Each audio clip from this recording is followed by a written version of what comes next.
Hi, my name is Tim McNally. Thank you for joining me. I'm here today with David Haneke. So today we'll be doing an interview and discussing David's experience with media and creation and sharing content. David, thank you for joining me. Thank Um, you for having to me. get started with, give us a little preface for the those watching. David, what is your title and role as a media content creator? I'm a digital content, so my official title would be documentary filmmaker on one hand, but I also would be producer on the other hand, working with corporate media. And they sound completely different, but they're related in the sense that we spend a lot of time listening to what do we need to, what do people believe right now? What do they understand? What do we want them to understand? How do we get them there? What stories do we need to tell so they now think this way? And they're related both. They're very related that way. Okay, so you've got experience with producing and also the content creation, the editing, the filming, and on all of that as well. A little bit on the filming side. Uh, I also use cinematographers in my world because it's a very diverse world and it changes about every 18 months. My philosophy is you find the people that are super talented and you put them on your team. Hmm. So if I find someone who's a better editor, they're on my team and they're doing my editing for me. I'm directing that. If they're a fantastic cinematographer and they really have a handle of storytelling from a lens perspective, uh, then put them on my team. If I have a good writer, they're on my team. You know what I'm saying? If I have a great composer for music that can really understand the direction we're headed, they're part of my team. So I don't do most any project that I've done requires at least three people and oftentimes 10 or 12 people to create content. So utilizing their skills. And what I get to do is put my thumbprint on all of those because every producer or filmmaker has their own style. You Hmm. can look at almost any producer and you're gonna if you look at their work, you can kind of say, oh, I can see how that's his or hers, Yeah, because they yeah. have their own unique. I call it a thumbprint. It's a way that you go about telling the story, and stylistically, it can be a look or a feel, or just a way of storytelling. Wow, that's neat. What a neat perspective. That brings me to my next question. It is, what is digital media to you? And you may have answered that question a little bit in what you just said, but I want to make sure that we got that clear. What is digital media to you as in the two roles that you play? So digital media, I mean, things have changed pretty radically when YouTube came out umpteen years ago. It didn't exist prior to that. So digital media became what's on YouTube.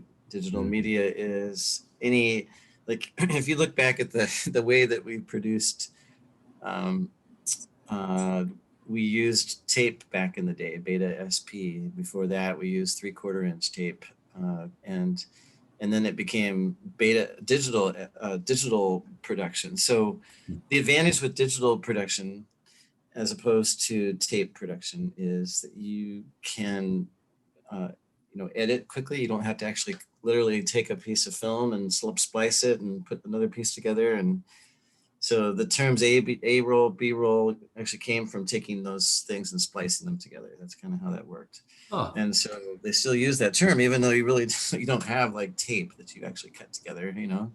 yeah. But so digital means that it could stream. Digital means that you can upload it, download it, send it anywhere in the world. Digital means you can watch it from any spot, like YouTube. You could be in Pakistan, you could be in Uruguay, and you can watch digital. Digital means, unfortunately, it means you can also change content really, really easily. But Yeah. uh, so in the creation of digital media, for me, it's storytelling. It's the ability to uh, come to clients and say, here's a storyline. This person, this testimonial, or if in the corporate world, we're I'll give you an example. So we did a project for Bank of America, and they wanted a theme on dynasty because they were working on being a company that had 10 years or more of being the top of the game. So we Okay. did a piece for them that included a lot of the sports teams, ice hockey, baseball, football, that had dynasties. So we just did Okay. this really short 2-minute piece that sort of talked about the dynasties and how the coach or the players made that happen. And then that Mm. transition. So digital media, you you can play digital media in a large meeting. You can play it online. You can, stream it, send it, edit it, and that's what I consider digital media, or Okay. for my purposes. Yeah. Yeah, I appreciate that perspective. Um, that's very fascinating. And then my next question, even you gave a great segue into the next question. How do you use digital media to influence others? So you talked about corporate America and creating sort of a documentary type uh, content for the presentation the legacy that they were trying to portray. So that was one way that you use digital media to influence in a meeting setting. How else do you use digital media to influence others? So I'll talk on both sides. We have historically done in the corporate world. We've helped either sales teams or executives kind of get a handle on certain themes or topics. So one of the projects that we did, I'll just give you an example for like HP. We did a project where they wanted to talk about how they were uh, fast to market, and so they wanted to use a theme of racing. Hmm. They specifically asked us to do NASCAR, and so we did several different films using NASCAR to help them conceptualize what is fast to market, or what is, uh, what does that look like? So a lot of our pieces in that sense were motivational in nature. So they got the concept and they saw, vehicles, drivers, they saw uh, just different images, crossing the finish line with the checkered flag, Okay. Yeah. so kind of putting in their minds what they could, I always think about people come to meetings across America, sales meetings, executive meetings, and they have a sandbox. In their sandbox, they've got their family, they've got their issues at home, they've got their finances, they've got their vehicles, they've got all the cares of the day, right? So Yeah. what we do with these is we smooth the sandbox so that they have a clean slate, if you will, and they're thinking in line with what the executives want to present. And so a lot of times what we do with digital media is we help set the stage, if you will, and so that people are thinking similarly. In the documentary filmmaking, oftentimes people come with a preset fabric. They have a thinking that they go into. Like, for instance, you just talk about something simple, um, like loving your neighbor. Well, what Hmm. do people think about that? They may have ideas of, missionaries like Mother Teresa or whatever, but so what you oftentimes will do is for your particular target audience, you think about where are they? What are they thinking? What is it that what conceptions do they have? Okay, so here's where they are. Here's where we want to take them. And so how do we do that? So we do that through testimonials. We do that through stories. We show them how people are taking care of orphans and widows, disabled people, and really making a difference, and then how that's changing communities. So that's part of our challenge and excitement of doing any kind of filmmaking is when you tell somebody's story, people have an empathetic movement. They either laugh, they cry, there's like, they have an involvement, and they relate to that. They have an aha moment where they're like, oh, I can relate to that, or I could do that, or that could be me. So that's really part of the magic of documentary storytelling. You're putting people in their shoes, and we tell stories from. I try to tell stories from three different perspectives, meaning different people's experience. I'll give you one example, like and I may be a little bit off topic here, but we told a Go ahead. documentary story of a gal who she had a very rough life where when she was very young, she was abused by somebody who broke into her house. And then, so she didn't trust people and didn't trust God. But she went out with her girlfriends one time, and she was wanting to help uh, a guy on the side of the road that was trapped. So she and her friends kind of helped maneuver, excuse me, maneuver the vehicle. And in that, she had her leg pinned against the wall. Well, she ended up going to the hospital, and people from a local church went in and they encouraged her. They built her up. They sang songs. They helped her financially. They spent time with her. They took care of things at her home. And then as she got better, she really saw how that love impacted her life. And she actually became a follower of Jesus through that, which was pretty awesome. But Wow. she also had a big life change because she saw, wow, these people really care for me and they really love me. And she ended up being a preschool, the supervisor, and really influencing a lot of young people, Hmm. um, and helping them catch a vision, even at the age of 4, 5, 6 years old, of who they might become later in life. So, what we've seen is we try to tell these stories so that we kind of show you're not there. So, you're going to see this story from the angle of the mother. You're going to see this story from the neighbor. You're going to see this from her testimony. You're going to see this from people in her church. We just try to tell a big story like a Rubik's Cube. You can look at the Rubik's Cube from different size. It looks different, but Mhm. that's how we story tell in digital media. So, Wow.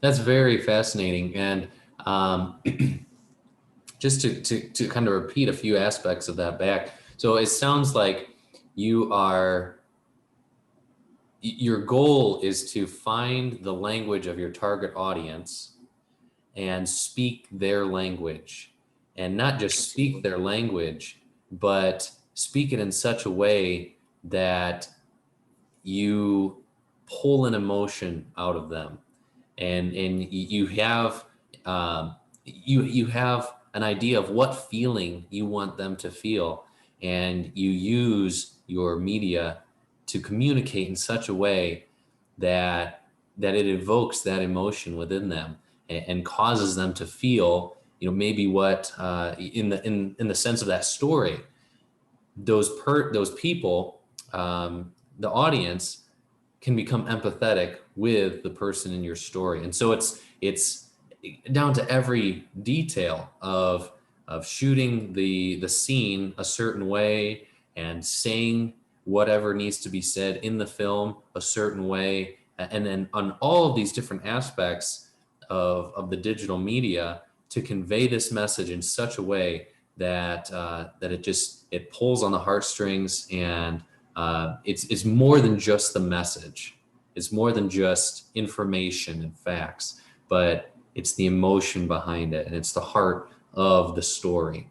And if that's correct, Yeah, that's you know, pretty good, actually. I mean, I like how you said that. And we're not, I want to distinguish that, you do use music, you do use storytelling, you use color and light and composition and composure, you use all that, right? But you're mhm, not manipulating. I mean, when you were talking, I was thinking, well, that sounds a little bit like manipulation. Well, mhm. well, I would say you're offering a story from a perspective that absolutely does reach your audience on an emotional level. But you especially in documentary, you really try to stay away from um, brainwashing your audience or manipulating them. You're really letting them draw their own conclusions, Mhm. but you're using specific elements to do that. And what I always try to think of is put the viewer, like we've done a lot of work in 21 different countries around the world. Well, not everybody can go to Uganda, so put the viewer in the director's chair. Let them experience and taste and feel and understand this from as close in as possible. Give them the experience. I've had a lot of experiences where after we turn the camera off, somebody will come up to me who we've been interviewing, and they'll be like, the best part about this was, like, we were in the slums one time, and one of the guys we were interviewing, was the camera was off. And I was so frustrated because I'm like, dude, you need to say this on camera. but he's like, yeah, we came here 3 years ago. We asked the people here in the slums what it was, that they needed. And the answer that they gave us today as we came into the slums to get permission to do this was exactly the same. And I'm like, that's a beautiful thing. So I've kind of created in my mind's eye, after you turn the cameras off, we still keep the cameras running when I go in and I thank the people for interviews. I oftentimes will let the camera run, try to stay out of the frame a little bit because we may end up using that. 'Cause some of the things that people say as you're taking the mics off them Yeah. are beautiful. So that being said, we try not to manipulate to the point where we let the viewer absolutely determine the content, but we really try to take them on a journey so Wow. that they can experience what it is and what these people's lives are like. I mean, because you wouldn't know. Sometimes it's shocking when you walk through neighborhoods and meet people, the way they live or their personal life experiences. You know, um, for example, with that gal that was disabled, when she told me I work at a preschool, I'm the leader at a preschool. I'm like, well, we've got to go to your preschool and catch you interacting with these kids and and maybe even some parents interacting with you, because that's part of the story of how what you experienced and the love of these people is now enabling you to love all these parents and take care of these kids, and to these kids are future leaders of America. So we had to include that. Yeah. So those things happen kind of impromptu and they're not on script. So you shift your crew and you get it done the next day. You kind of push things back and say, we've got to have a day for this. It happens a Wow. lot. Yeah. Hmm. I love what you said. It's not about manipulation. It's about giving them a perspective, giving them the opportunity to see it, and maybe just stop with that statement, just giving them the opportunity to see it, to have that uh, virtual experience, if you will, Hmm. to like you said, be in the director's seat, to travel somewhere that maybe they never would have been before, but because of what you do in the film creation and digital media, um, they had that opportunity, and and not even give an opinion, but to just let them come to their own conclusion. I think that's such a powerful thing. But to give it to provide the content in such a way that it's an almost an elevated experience where there's music and sound and perhaps narration and good quality. You talked about the lighting and having the time to make those necessary adjustments and have those aspects of the content creation that just makes it an outstanding uh, video or whatever it is that you're making. And the behind the scenes things, as you said, taking the mics off the people and the things that they say, that speaks uh, to how it makes those people feel. The people that are involved in it. That quality of content and that just seeing the real life of what's going on in that situation. Um, that's such a neat thing to be a part of. I'm sure you feel that way, but just to have stood in that place and to have been there and to be the creator of that content, that's a neat thing to be able to have experienced. So I appreciate your perspective.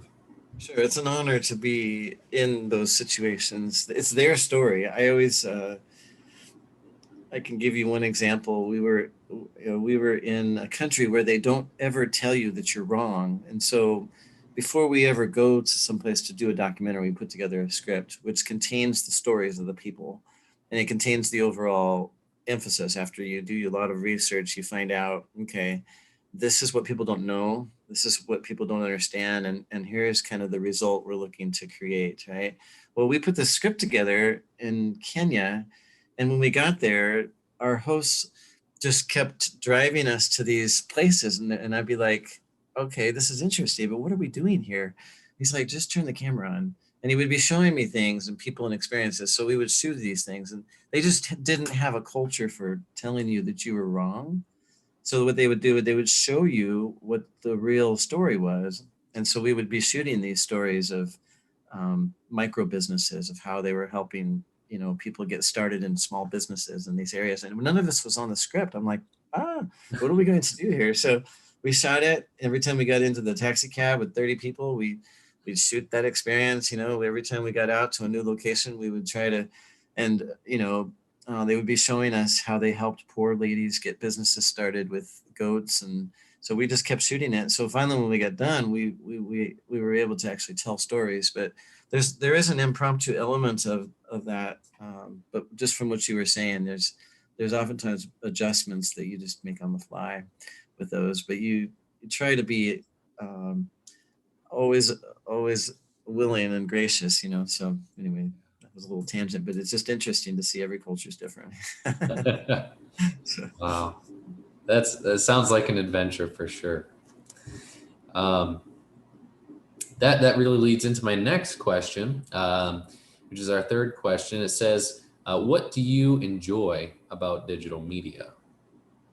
So, it could so be sure.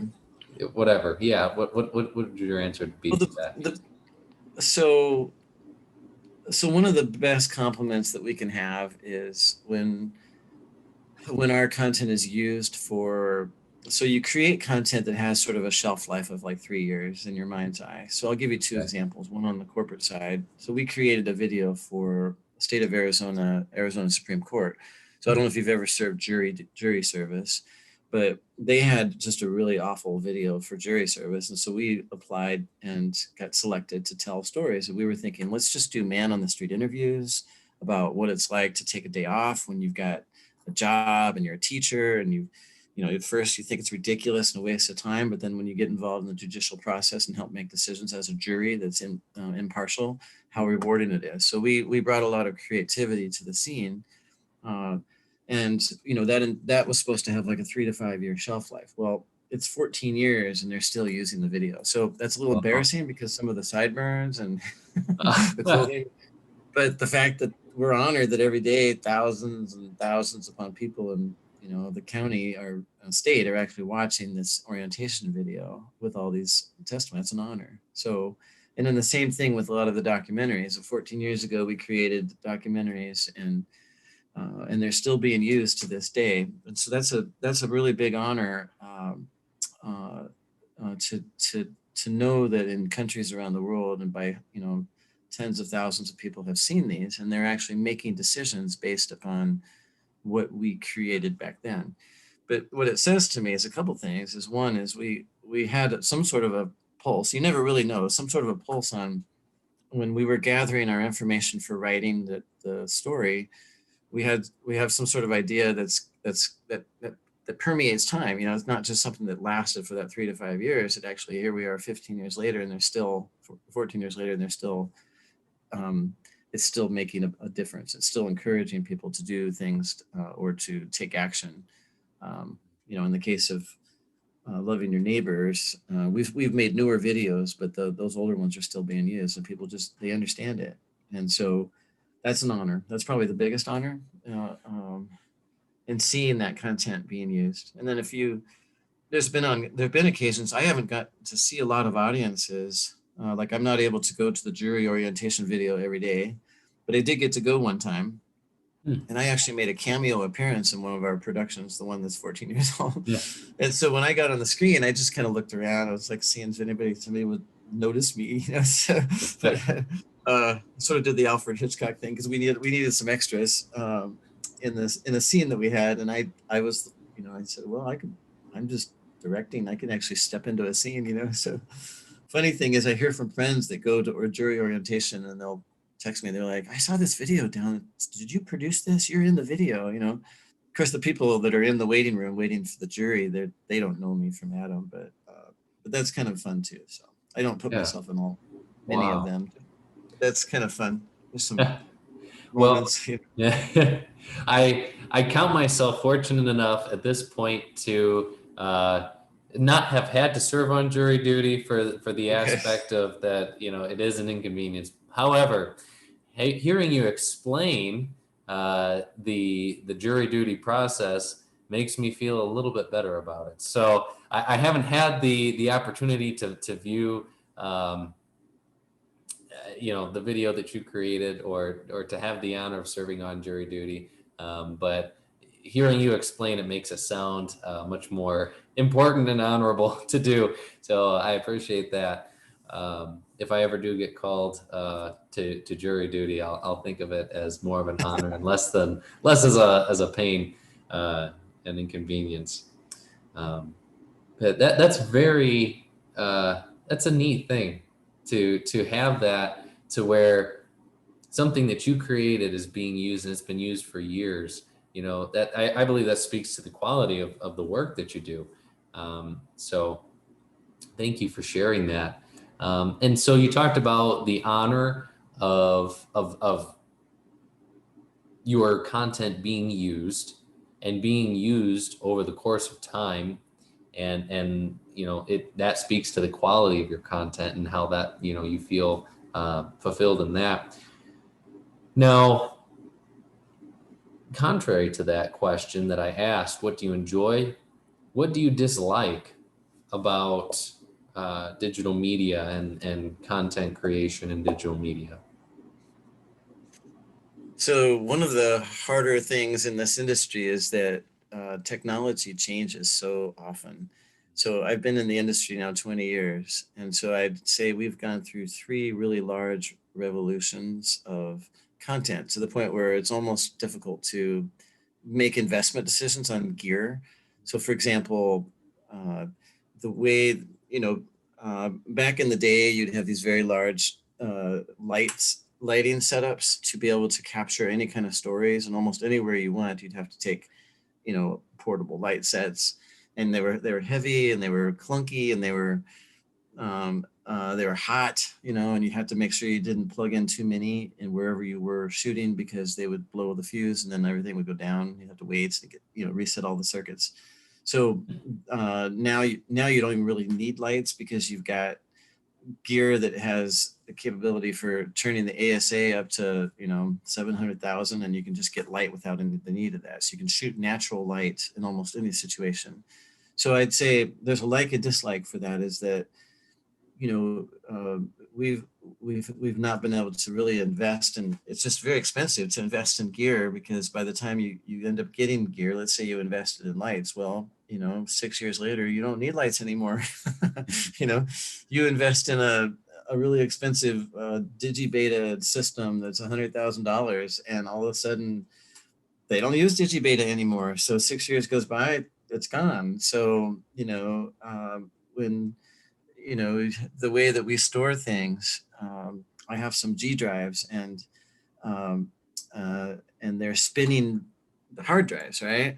Well, we don't really use spinning hard drives anymore. We use solid state, because you use spinning drives as backup, but you edit on solid state. And so that's probably the thing that's hardest, is just the because of the technology changing.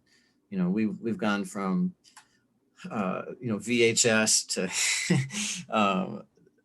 DVD to Blu-ray to none. Who has a Blu-ray player anymore? So keeping up on the technology side of things, to be able to capture and tell the story, is sometimes is sometimes daunting. So we've actually gotten away from that by renting. So every time we create a budget, we incorporate gear, so that we can either rent or buy for that particular project, and it's just part of the process. And it's too bad you have to pass that along, because it's not, you know, most almost any industry, you're not going to have to do that, but we have to do that, because otherwise you just don't have the ability to tell the story using, you know, it's not HD anymore, it's UHD, right? It's not ultra high def. So it's 4K, who knows, who knows what it's going to be, 16K, I have no idea what it's going to get to. So and then the monitors to respond to all that. So I'd say that's the hardest part of the industry. There's a constant educational component, and the love and the heartbeat of me. I would say the second thing was the funding element. It has been challenging, because with the advent, and I say YouTube is, I don't know how many years ago Google bought YouTube for $1 billion. We all thought it was ridiculous when they did that, right? Or Yeah. maybe 10 years ago, right? It dramatically changed. A lot of people and clients really literally changed their understanding of how they could get digital content. Many clients today say to me, why would I buy your services when I could just go online and find something similar and, use it for my own purposes? Well, from a financial standpoint, it changes what we can provide for people. They don't pay $40,000 anymore. They go on YouTube and get it for free, and they steal, right? So they don't know they're stealing, but they're just taking somebody's copyrighted information and using it. So that part of the equation has been something that we've adjusted to, and recognize that we have to look at models where maybe we can make something that we can use for 6 or 8 different clients. Maybe we can create content that can be downloaded on YouTube and somehow monetize. So you have to kind of look at these things that are negative and look at ways that you can join the bandwagon. Maybe we show content for free and we sell advertising. But you're not selling the content at all. You're selling all these workshops, or you're selling other, training or consulting, or you're doing something on LinkedIn and you're offering a workshop that you get paid for. So I mean, it's Yeah. you know what I'm saying? A lot of people use TED videos, for example. They're free. Well, Hmm. so you can go to a TED conference and pay $10,000 to see it live pre-COVID, and then you can watch the silly thing online like 3 months later for free. So like, so you have to shift your ability financially, monetarily. You have to shift your thinking on how. Right now, the big emphasis is give away your content. I'm like, do what? What? How are you supposed to monetize that? So you have to think, well, what can I do later? Well, maybe I can post this and I can sell something else, or I can collaborate with some other studio or some other content. It's just kind of funny because it used to be in the day you would pay for the content. Well, now you don't pay for the content, so you pay for everything around the content, and that's been really challenging for us. So that hopefully that answers your question. Those are two big things that's really challenging the digital media. Okay. I appreciate you speaking to that. And I think you have a great idea with, you talked about the emphasis now is giving away the content.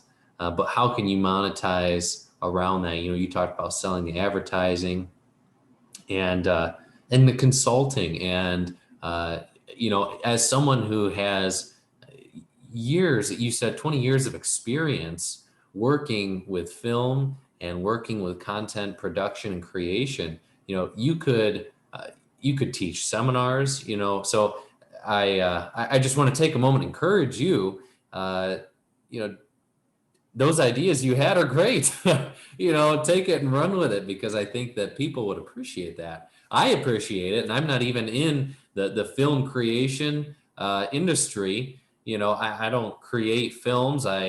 I consult with communication. I have very, very minuscule experience with digital media creation. But I've researched and I've studied communication in different aspects. So I have a general knowledge and I know the theories and things behind the communication, but the actual application of, this is the angle of the camera that you want. And, this is the planning process that goes into it. I have no idea on a professional scale how to do that. So I would imagine that would be, something that would be interesting to, to those that are looking to get into that industry. And especially now with so many content creators on YouTube, if you created content that was showing how to do those things, that might be an interest. So anyway, I don't want to spend too much time on that, but I want to encourage you, in that. So thank you for sharing your dislikes about media creation, and I acknowledge those challenges. My next question to you is, has your communication or the way you present your message changed as your audience has grown, or, speaking from starting out to, where you are now? How has the way that you communicate and create, your content, and we touched on this a little bit, but how has that changed? If you can speak to that a little bit, and why do you think that has happened? Yeah, so over 20 years, there's been, websites were relatively new back in 2000. They weren't brand new, but I know that we had to make a decision to get online pretty quickly and have a web presence, and then figure out what SEO is so that we could actually have people stopping in. And then we had to figure out, what is a blog? Why do people read blogs? What do they do with blogs? What are they about? So we had to become an expert in that. So I created one blog on motivational content, basically posting, the sort of a diagnosis of how commercials that are very effective to me. I sort of gave sort of a, sitting back from a director standpoint, this particular ad brings to it, this storyline, this kind of production value, this is the cost of something like this, and be happy to consult to help create things. So I created that blog, but then later on I had to come from a different angle and kind of figure out what people needed. So the creation of the blog, the creation of social media, using LinkedIn as a tool to let people know your skill set, and commenting on other people's work as an expert, as a professional, and then also letting them see our work and letting them comment on that on the LinkedIn side. So that's been a new thing. And that it's a continuous process, because you're constantly looking at ways to get interaction with people that want your work, and to be recognized professionally is not, I think I grew up selling books door to door. When I was in college, I spent 10 summers going out and selling books. And so my background was, I saw lots and lots of people, super wealthy, middle income, lower income, and they were moms and dads with kids in school. Well, so that sales background enabled me to contact people in corporate America. So I have a database of 2,000 corporate America people. Well, those corporate America people are normal, everyday people, right? They have Yeah. their volleyball coaches, they help at their church, they teach, Boy Scouts, you know what I mean? So Yeah. they sell Girl Scout cookies. And so you relate to them on this personal level, even though you're professional. You relate. But that's changed a lot. Like, the way and the means that we communicate is inbound instead of outbound. In other words, the outbound methodology is sort of my training as a book salesman, door to door. You would actually call these people and leave a voicemail and write an email. Well, that's still valid, but now it's inbound. So what are you offering to draw people in? What is your expertise content? So you're constantly thinking, what do we do? How do we connect to other influencers? you know how do we have conversations with others? How do we engage so that people see our skills, and they're like, wow, I really would like to talk to this guy. He seems like he really knows what he's talking about. So that process has dramatically changed. So I think that was your question. Yeah. And so Yeah. Go ahead. we constantly ask that question: how do we how do we engage so that we have other influencers on the corporate level and on the documentary filmmaker level? So we get involved in, we have given content away. It's sort of pro bono type work for, like, um, groups that don't have budgets, but we can help them. So you get involved with them, and they have boards, and you can integrate with those people. We've gotten involved in associations, Media Communication Association International, Arizona Production Association. And then through those, you meet people that are talented in all different areas. You volunteer your work, and you share, and you care, and you get ideas. So we in my industry, I think it's similar with all of them, actually. But you've got to be engaged in conversations on a social level, where you're just sort of figuring this stuff out, and and attending workshops digitally or in person. Before COVID, it was all in person, right? So I think that some Yes. of that is, you walk away with one gem that you can apply, even though you might have heard 60 gems. You try to pick one that you can apply to your business. Um, and I hire consultants too. So, because other people are smarter than I am. So it's sort of an amalgamation, if you will. You put your fingers out in a lot of directions, and you're hoping that you're going to bring in, some good ideas to make those things work. I hope that answered your question. Yeah. I think that does. Um, how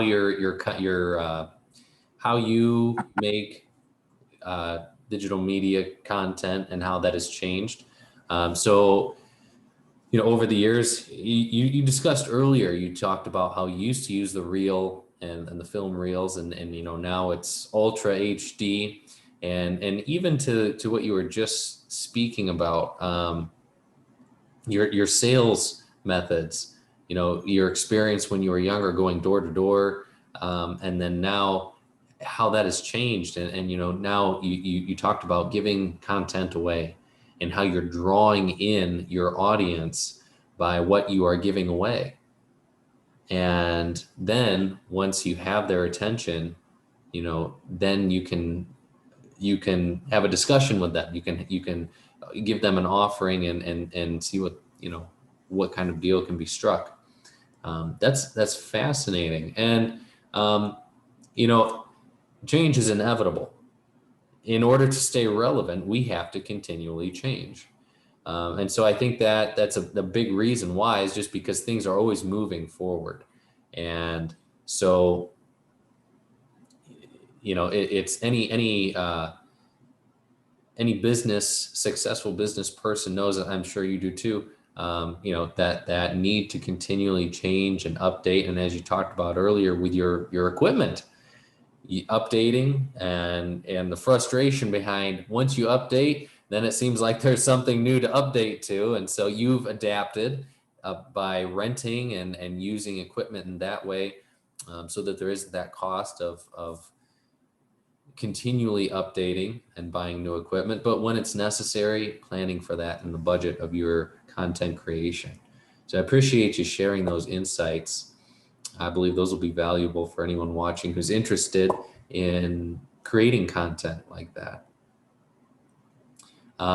So we've talked about this a little bit, but if you'd like to be more specific, my next question is, who is your core audience?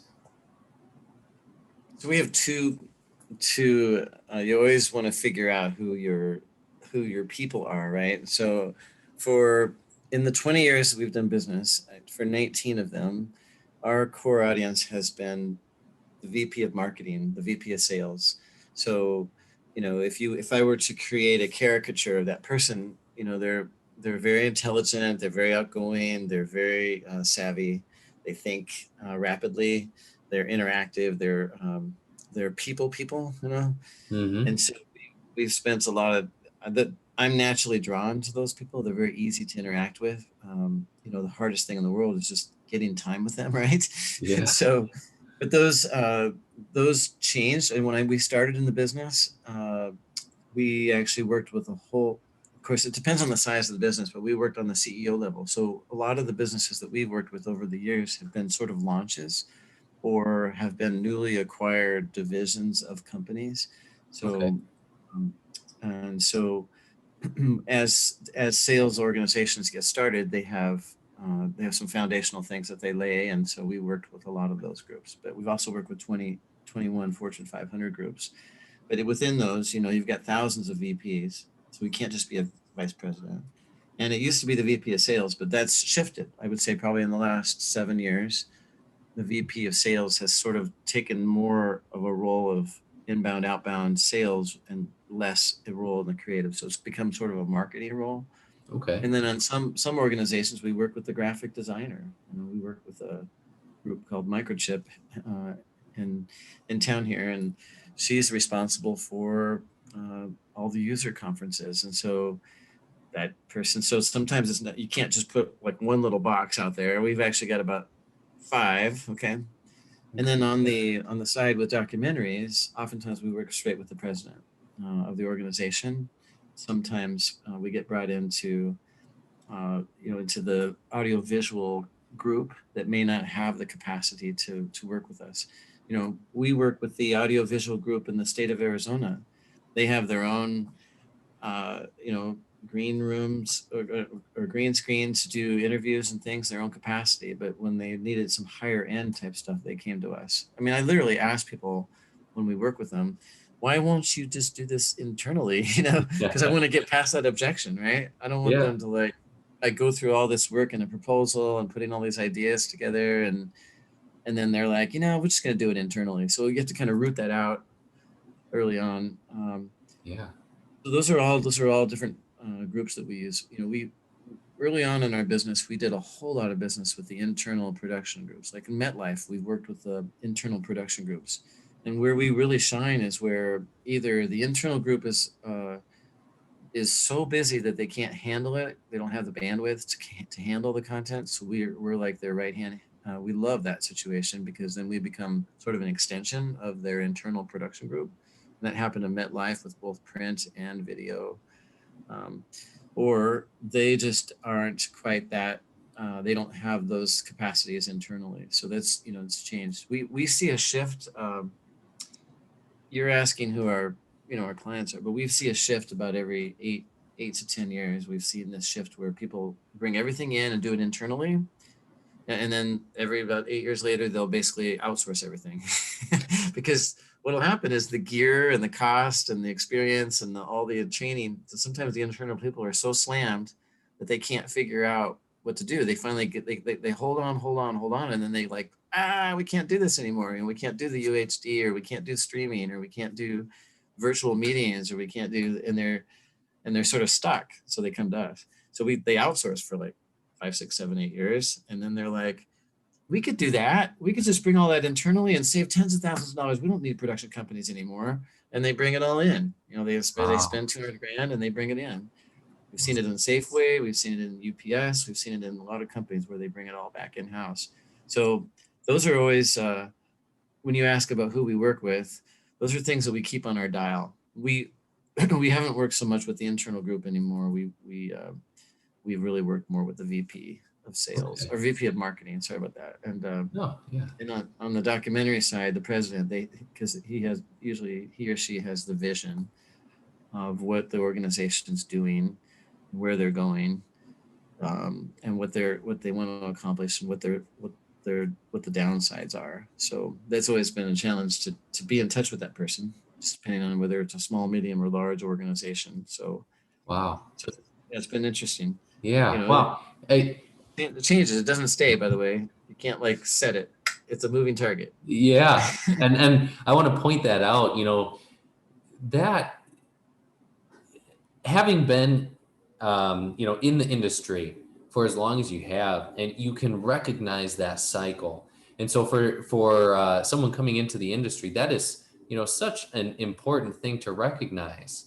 If anyone who, I would imagine, who's starting to have that insight, I don't know. I just think that's an incredible thing to be able to see, and to know through experience. So I appreciate that insight. Um, as we're talking about all of these things, it brings back to mind, just the awareness of the audience that you are interacting with, whether directly or indirectly. As the director, it may be more of an indirect. You are the planning and coordinating everything that is creating the content. And as an actor, it may be more of a direct. You are portraying, or as someone, in your case, the people being filmed in the documentaries, they are telling their story, and you get to be the person that's capturing that and making it as real as possible for viewers. And so And you have to remind them oftentimes too. I mean, not to interrupt, but uh, when we interview people, it's just, I would say probably 7 times out of 10, even though we've taken their story and we've scripted it, we've given them the script to approve multiple times, we've made multiple changes. When you actually put them on the camera and you ask them to tell their testimony, oftentimes they'll say, "Now, what is it I was supposed to say again?" They're like, "What is it? Remind me what I'm supposed to say." So as a director, you spend most of your time thinking through questions, lots and lots of questions. Like, tell me again the story about when you got hit by the car, or tell me again the story about what it means to experience love, and what that meant to you and how that looked and how they, oh, that's right. And then they'll just start telling you the story. So I could never tell people to tell me what they're supposed to tell me, I have to always think about what questions do I need to ask to get them to tell their story. But it's just, it is uncanny. A Yeah. lot of people, and I'll have conversations in the car on the way to the shoot to get to the location, and they'll be like, okay, so give me the top 3 points that I'm supposed to talk about again. And I'll be like, okay, you told me A, B, C, but it's just pretty common. It's kind of Yeah. part of the good director is you can help them remember what it is that they told you already. Yeah. In talking about all of this, it brings me back to it is called the social presence theory, and it's a theory that's discussed in an author. His name is Lindgren. He talks about it in one of his 2017 writings, and it's just that awareness of your audience and that interaction, that having that awareness in interaction and being able to there's no better word I can think of except to say to be aware of your audience and to communicate to them, like you said in the beginning, to communicate to them in a way that they understand, and to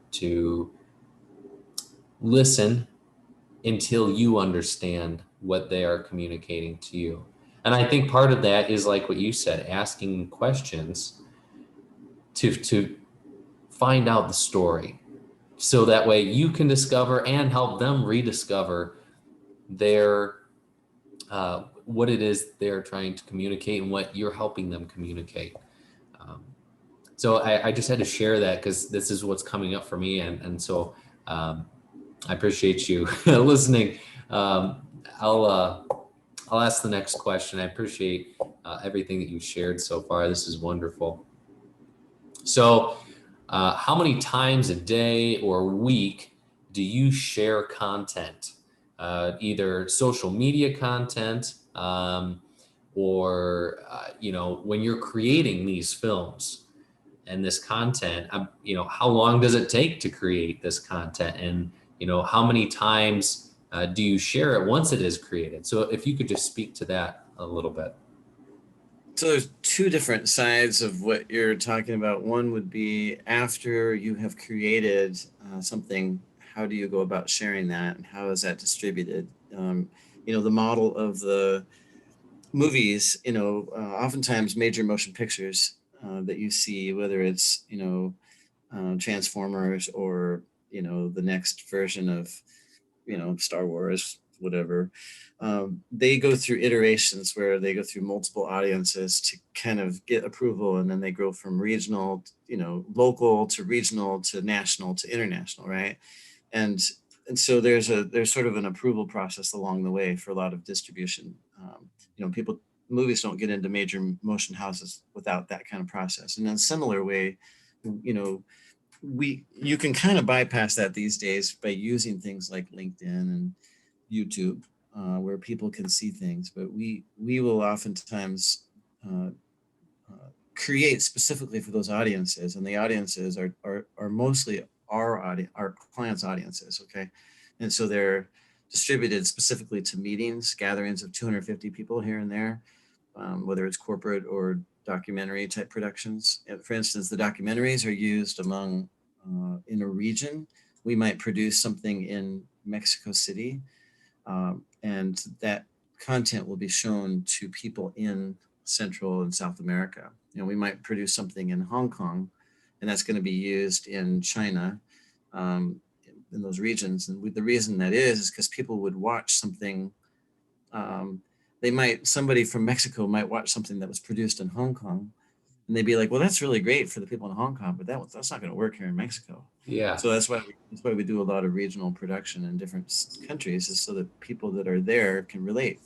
The people in Uganda are going to be different than the people in Nepal. Nepal is a closed country where you can be arrested if you're doing something where you're, you know, trying to bring people to a different belief system.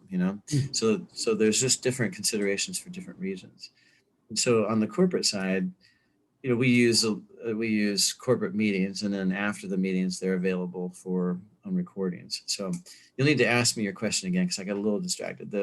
I want to talk about the other side actually more. I just wanted to give that little prelude. But Yeah. um, you were talking about the distribution. How often do you show things? I think was your question. Yeah. Yeah. Um, so so I think more and more, you know, putting your work with the permission of the clients, putting your work on something like LinkedIn, so that the people that are subscribed to you can celebrate or see or even help distribute that content, I think is important. But in our situation, a lot of the content we use is specifically for our audiences. And more, as we produce it, we give people a little, the digital media allows you to do things that you couldn't do when you were shooting years ago.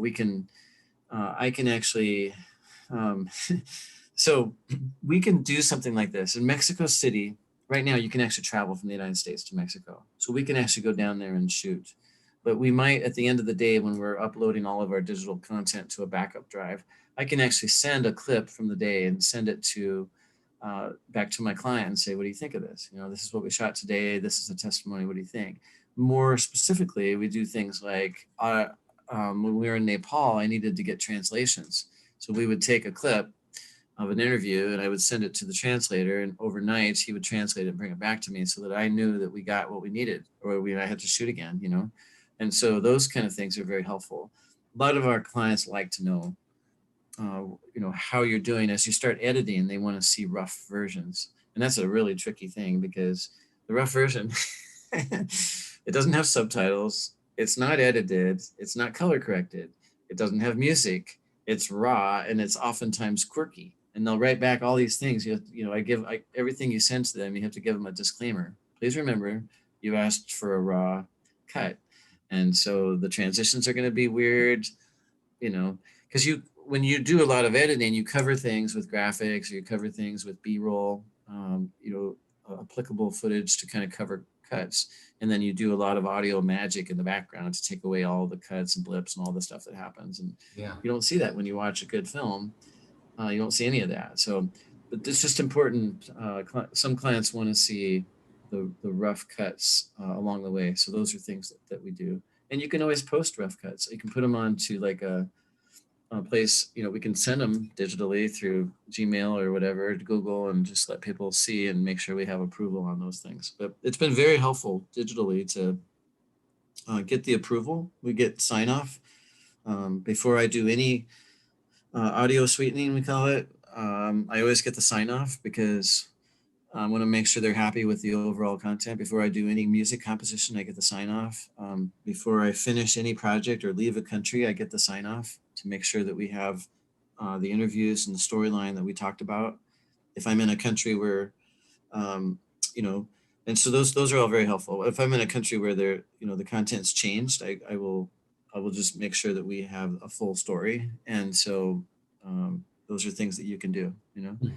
I, you know, I can remember actually, just this is a little sideline, but we were at a spring training baseball game, and shooting shooting the footage, and the guy who I was with, he was uploading the footage, between innings, and I'm like, "What are you doing?" He's like, "Oh, I'm uploading all this content because it goes live right now." So you can do that digitally. You can actually be at a game, you know, take your take your drive or whatever, put it into your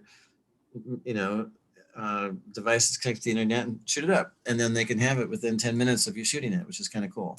Yeah. So we're not quite that, our documentaries are not quite that time sensitive, but it is possible. And like I said, we've done those for various reasons. I hope that answers your question. It's something you can do digitally that you couldn't do when you were shooting. And, even like 10 years ago, there was no way to do something like that. So Yeah. yeah. So speaking more to the social media aspect,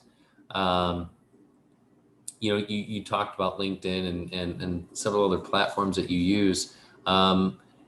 If you don't mind me asking, how often do you post to those sites? And whether it's promotion of what you're doing or content.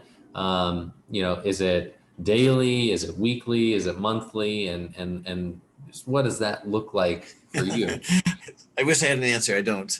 Okay. Uh, if I, so it really depends on, uh, it, so I really can't address that answer, but I think that because we don't post near enough that kind of content, if we had enough content to, and I say that because oftentimes a documentary project, and you asked this earlier, but how long does a documentary project take? About 4 months, Okay. because there's a lot of planning, and the actual shooting it only takes like a week to 2 weeks, but the planning and the editing and the music and all the composition that goes into it takes a lot of time. So obviously, if you're coming up with one product every 4 months, and and let's say in those products you have a couple that are from closed countries, from someplace like China, which we've done, or Nepal, which we've done, and you Hmm. can't post those, then you've got 8 months, right, or 12 months between.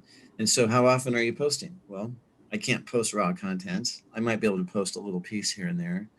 Um, but in terms of like on the corporate side, we were really trying to post something like on I think I was on a schedule to do something every 2 weeks. And so I would post, you know, an update, or hey, we're working on this project, or we're working with the Supreme Court, or we're working.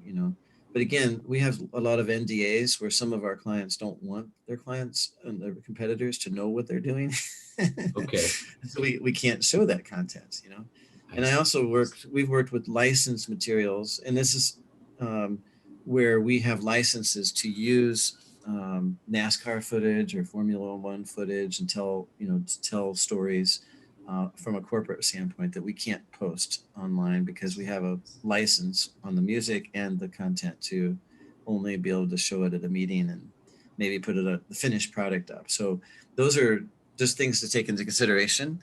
Yeah. If we were just doing standard stories about sparkling water and how the benefits of something like that, I'm sure we would be posting more human interest side stories or behind the scenes type stories.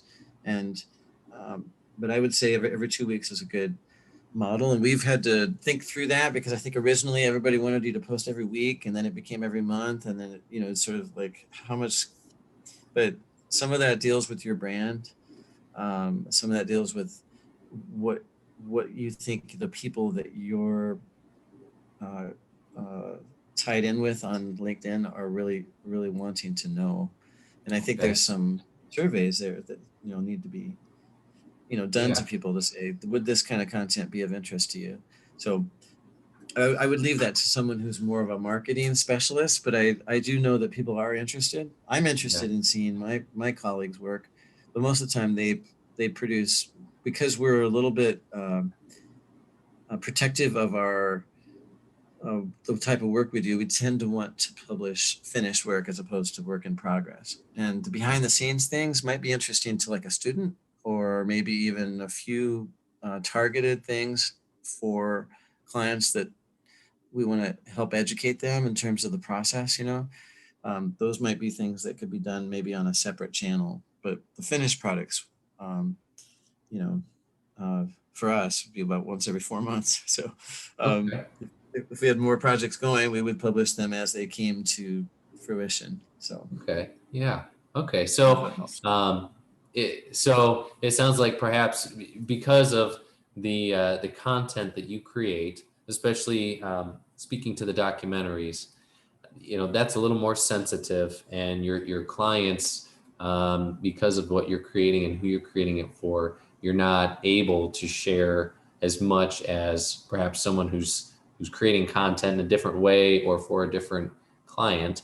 Um, and then even with the social media content, and how often you post, you use, um, to my understanding, you use more of LinkedIn and YouTube as opposed to a social media website or platform, like Facebook or Instagram, something like that. Okay. All right. Absolutely. For our purposes, we're a B2B business to business organization as opposed to a B2C consumer. We're not marketing directly to consumers in our aspects. If we were Okay. doing things for IKEA, we would probably design things specifically. A lot of times, like for instance, if let's just say we were working with IKEA, they would be they do campaigns specifically to look like they're behind the scenes, but they're actually scripted and written. Yeah. So for that purpose, to make them look that way, right? And so Right. you'd want to get those things out daily, because how many different ways can you know so it's just a different audience. Consumers is very different from like a business to business. I think businesses want to see case studies. They want to see, what was your challenge? How did you overcome it? What's the response? How do you measure this? And how would we go about measuring something like this? So those are important. We're always thinking about, how do we quantify it? We always ask every client, how are you going to measure the success of this before we get started? We have to know, how do you know if this $20,000 budget was a hit, or a flop? Tell me. So they usually will define that. They'll say, well, it's the response of, we have a post meeting survey that we send out, and if people really enjoyed the content, or we if we don't get any complaints. It's one of my clients. She's like, if we don't get any complaints, then we're really happy. So like, we got one event recently, and she's like, we got no complaints. I'm like, yes, we succeeded. Our ROI. So I mean, it's just a different Yeah. experience for everybody. Excellent. Yeah. Huh. Okay, that's very fascinating. I appreciate that. That's fascinating. So the next question. I know we're getting kind of long in our interview here, but I appreciate your time and you staying with me on this. So my next question is, what, if any, aspect of your identity do you keep anonymous while communicating with digital media? So, and this I think speaks especially to the social media posts that you create and your presence on social media, but in any content that you create, be it documentaries or for your the executive world. Is there any aspect of your identity that you keep anonymous, and what does that look like and why? So on the documentary side, we have had to remove content because it involved the work with uh, Muslims, and Muslims can be very protective of any kind of, uh, you know, conversion type stuff, I guess you'd say, for Okay, yeah. Christianity. So in particular, so we've had to use password protection for that video that we made for Nepal, for example, because the content can be distributed to 100,000 people in the country, right? But it can't get to the government people, right? Right, Because that would mean danger for our clients.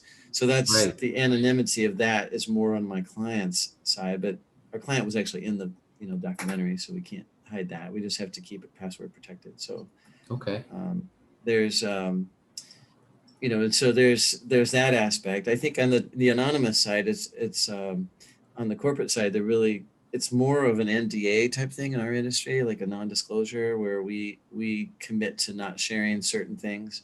Like there might be a new product launch, for example, that we can't share publicly, and the content that we use, if we use license, we've done for 15, 16 years of our business, we went to image houses and we negotiated, going back to that dynasty thing that we did for the Bank of America, for example.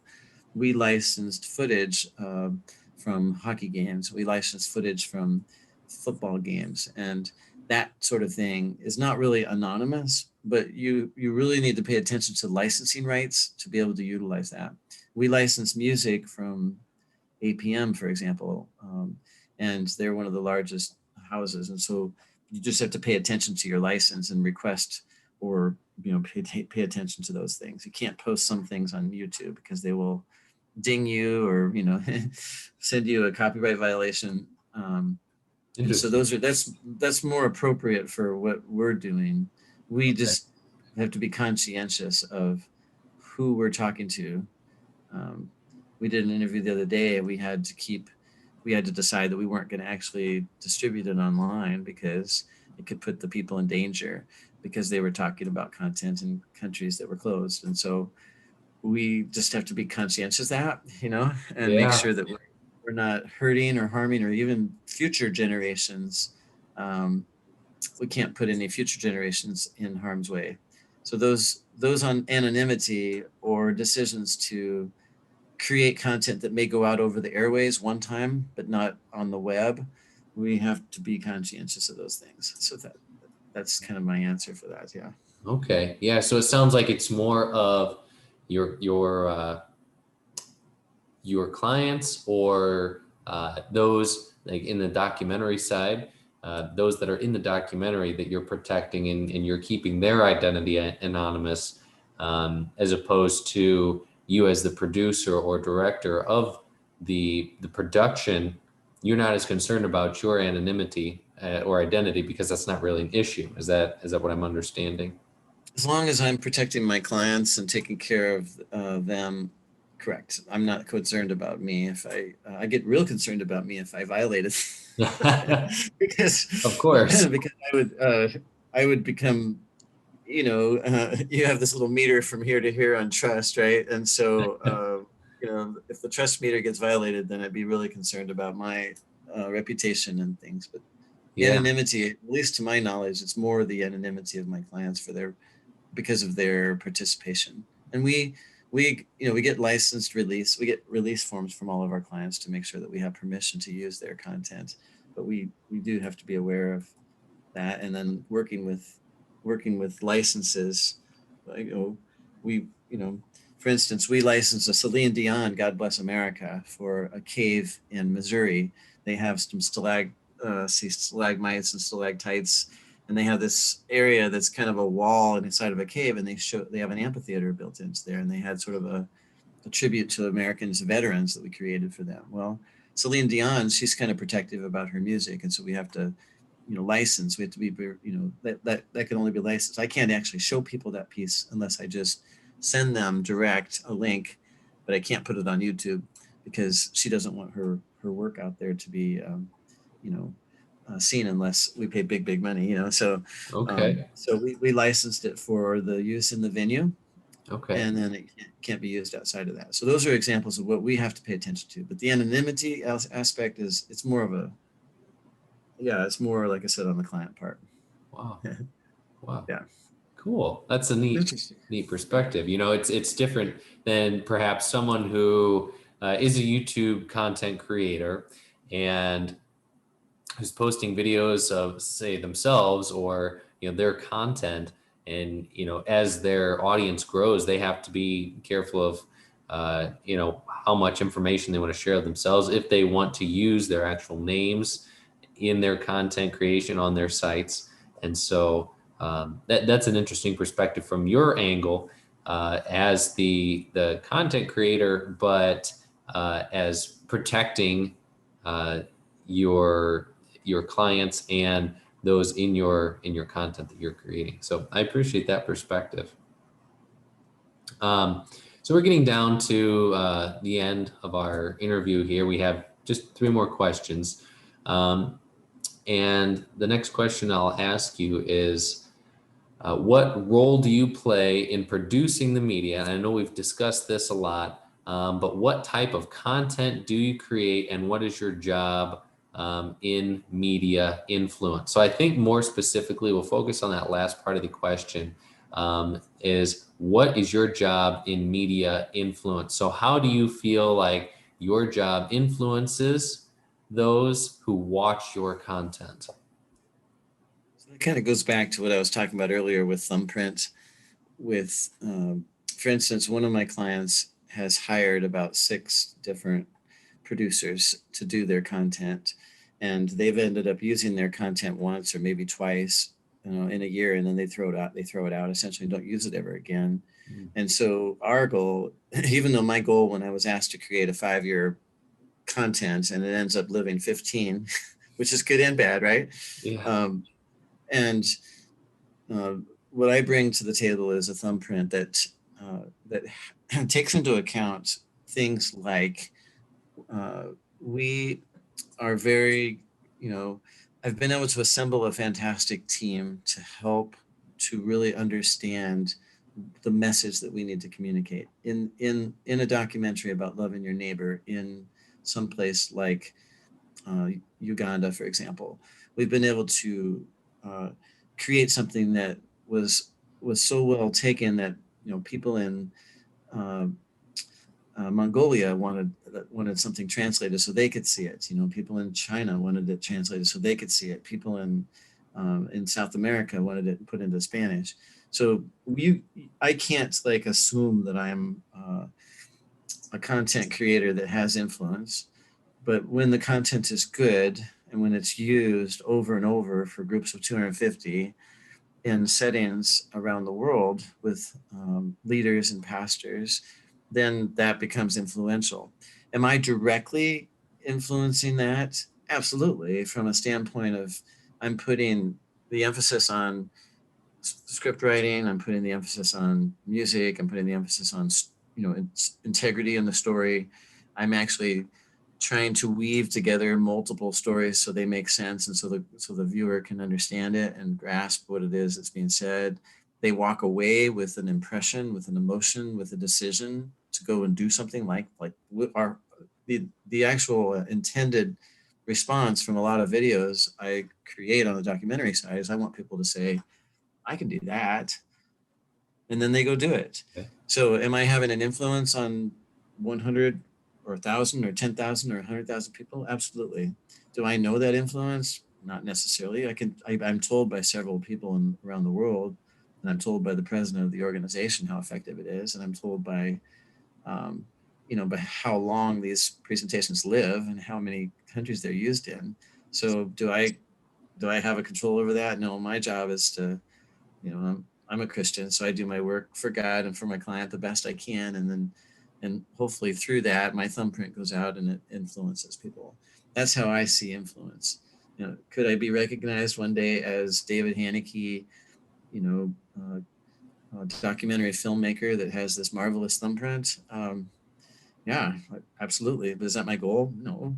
My goal is to make sure people are doing the things that stories we're telling, that they're going, wow, I mean, I could, you know, a story we're planning to tell in Mexico, a guy who was, they call him a macho. He was a drug dealer and he was a mess. He was in debt, very unhappy.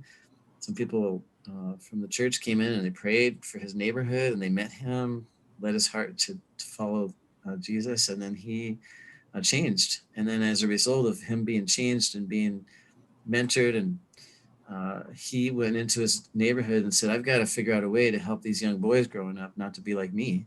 So I'm going to create some soccer tournaments and get these boys involved in sports, get them involved in mentoring. And so he created that, and it's changed the neighborhood. Businesses have come in. The neighborhood's safer. There's not as much drugs. There's not as much destruction and broken windows, and people walk through the neighborhood. So that one man's life changed a lot of things.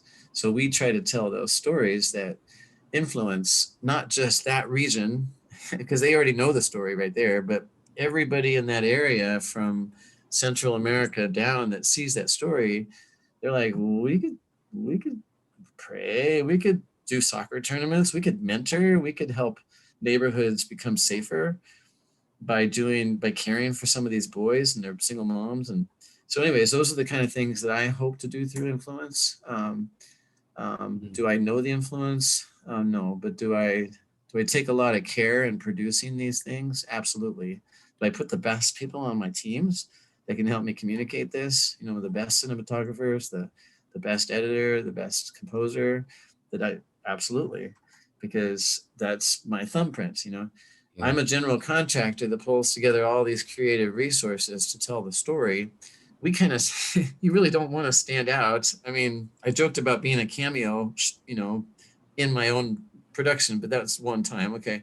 But we don't really want to stand out as like, look at us, the production people. I want the people whose testimonies are being told to stand out. And then I want the people to see these things to go and do likewise. That's the influence that we're looking for. Wow.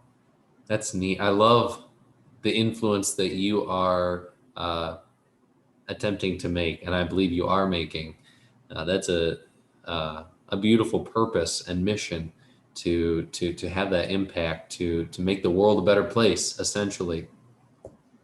So I appreciate that, and I think that leads us into the next question quite eloquently. um, as what kind of impact do you aspire to make on your audience? And what is it that you are trying to accomplish through your content? So I think you pretty much covered that. Is there anything you'd like to add to that? I think those are things that we, you know, my objective is, in 40 countries around the world, that people um, would see what it is that they can do in their community locally, and how they can get involved. Absolutely. On the corporate side, I just endeavor to do the best work I can and to help my clients communicate.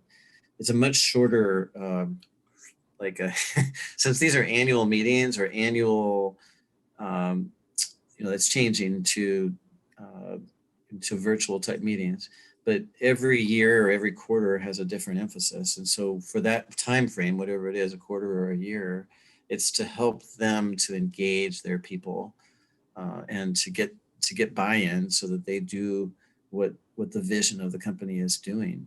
So those are important things too, and they're done with excellence without technical glitches, so people don't think of they're not involved with thinking about how bad things were or complaining about anything. They just actually buy into if the concept is dynasty, hey, we're a company that's going to have a 10-year growth pattern, let's go, then everybody's on board.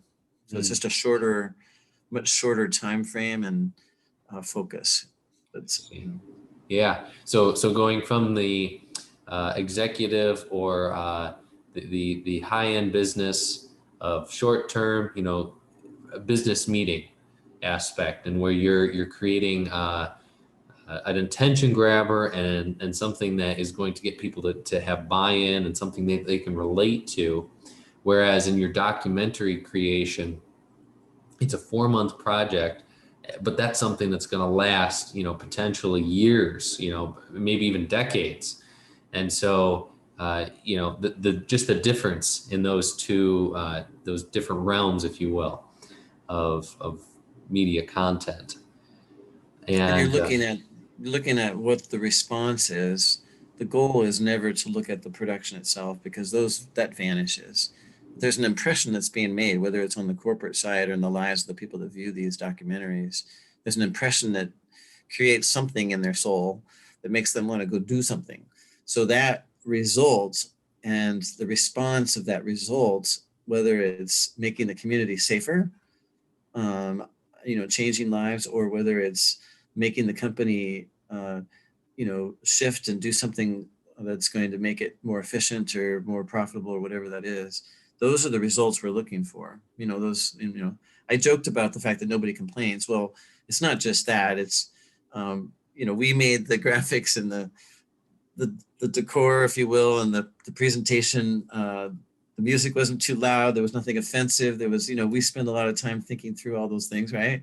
yeah. And doing it with excellence. But we want people to ultimately, you know, have an experience that they can implement for whatever that period of time is. That experience of what they do with the media is billions of times more important than the media itself. The media is simply a tool. It's a stepping stone for people to get out and do something as a result of that. That's the biggest compliment we can have, is people do something, or people have an emotional response that creates a different uh, life pattern or something that happens in them, and then that result becomes multiplied dozens or tens of thousands of times. That's where media has its power. Okay, Wow. it's not the media itself. It's Yeah. the response. Yeah. Wow. Yeah. Going back to what you said in the beginning, it's about um, that feeling that people get, that you create, and not manipulating them, the audience, but allowing them to come up with their own assumption or their own feelings about the content, but presenting it in such a way that, it's the most realistic and the most authentic experience possible, especially with the documentary creation, but also in the meeting, sort of marketing creation of content. You're creating that experience to where you're allowing them to be able to feel something, and something that feeling is going to move them to action. Does that sound Yep, like absolutely. what you're okay? And so my final question to you before we wrap up is, and this, I ask this just to make sure that we've honed in on the why behind what you do. But the question is, what inspires you to create the content that you do? And I might sound like I'm repeating a question here, but I want to make sure that I'm focusing on what inspires you, why do you do what you do, just to kind of preface that to make sure we get that focus. So, what inspires you to do what you do? I think on the corporate side, we've talked about this a lot. So sorry for repeating myself on this, but on the corporate side, we want to have the executive team say, "You got it. You understand us. We're getting results." You know, like I mentioned to you that we always ask them, "How are we going to know if we accomplished? What's the measurement of our success? How are you going to measure whether we've done good?" You know, Yeah. so if they tell me that, I don't take a client on unless they can define that, because what the heck am I doing if they can't define some sort of change or result they are after, right? If they can't define that, I usually will not hire them as a client or allow them to hire me as a client, if you will. Okay, they have to define that. So that when we get to that point where they can say something like, "We don't want anybody complaining," or some more exciting ones we've had is, we want to be understood and we want our people to understand what's ahead this year. Okay, so that's a simple thing. But if we can help them communicate through digital media and the experience of the meeting what it is that we're doing for the next quarter or the next year, we succeeded. And at the end, they may not be able to define that right after watching the content or after the meeting, but they may be able to, at the end of that, halfway through, they may be able to say, what we did really was working.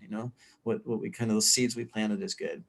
So on the documentary side, I would say, again, and it's the same answer as I just gave, but it's basically seeing, it's seeing the results of people actually going out and doing what they were inspired to do.